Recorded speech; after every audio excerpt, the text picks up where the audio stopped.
কয়েক বছর আগের ঘটনা। গ্রামের ছেলে রাহুল পুরো পরিবারকে নিয়ে কলকাতায় এসেছে। বাবার একটি ছোট দোকান। রাহুল ইন্টারভিউর পর ইন্টারভিউ দিয়ে যাচ্ছে, কিন্তু চাকরি নেই। বিষণ্ণ রাহুল শহরের কোলাহল থেকে একটু দূরে গঙ্গার নির্জন ঘাটের সিঁড়িতে বসেছিল। বিকেল গড়িয়ে সন্ধ্যা নামছে, মনে একরাশ হতাশা।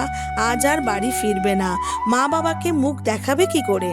রাহুল বেকার, এই শব্দটা যেন তার নামের অবিচ্ছেদ্য অংশ হয়ে দাঁড়িয়েছে। বাবার দীর্ঘশ্বাস, মায়ের চিন্তিত মুখ, প্রতিবেশীদের বাঁকা চাহনি, সব মিলিয়ে নাজেহাল অবস্থা। ঠিক তখনই রাহুলের পাশে এক শ্যামবর্ণ যুবক এসে বসলো। হাতে তার একটা ছোট বাঁশি। রাহুলের ঠিক ভালো লাগলো না। যুবকটি হাসি মুখে রাহুলকে বলল, শান্তির খোঁজে এসেছো ভাই? শান্তি তো মনে থাকে, ঘাটের সিঁড়িতে নয়। রাহুল তখন যুবকটিকে বলল, আপনি এখান থেকে চলে যান। যুবকটি খুব শান্তভাবে বলল, মনে তো তোমার কুরুক্ষেত্র চলছে। চমকে উঠল রাহুল। এই অচেনা লোকটা তার মনের কথা জানলো কিভাবে? যুবকটি আবার বলল, তোমার নাম রাহুল তো?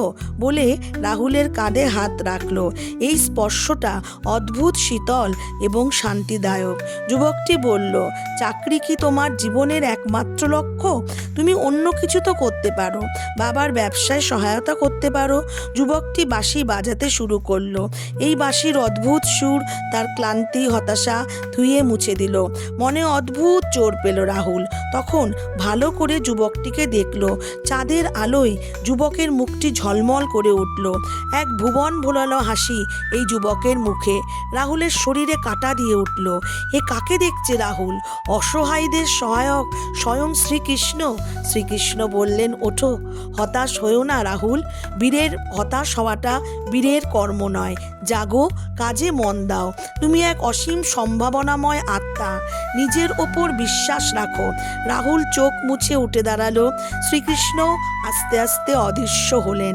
তারপর রাহুল বাড়িতে ফিরে পরের দিন থেকে বাবার ব্যবসায় হাত লাগালো। বড় বড় ডেকোরেটিংয়ের অর্ডার পেতে শুরু করলো। এখন রাহুলের বাবার 5টি দশকর্মার দোকান, আর রাহুল প্রচুর অর্থ উপার্জন করে বিশাল বিত্তশালী হয়ে উঠল শ্রীকৃষ্ণের কৃপায়। আসুন কমেন্ট সেকশানে জয় শ্রীকৃষ্ণ লিখি। গল্পটি আপনাদের কেমন লাগলো আমাকে জানাবেন। ভগবান সবার, শুধু অন্তরের টানের প্রয়োজন তাকে দেখার জন্য। তিনি অসহায়দের সহায়ক, স্বয়ং শ্রীকৃষ্ণ। এই চ্যানেলটিকে যদি ভালো লাগে তাহলে লাইক আর সাবস্ক্রাইব করবার অনুরোধ রইল। নমস্কার।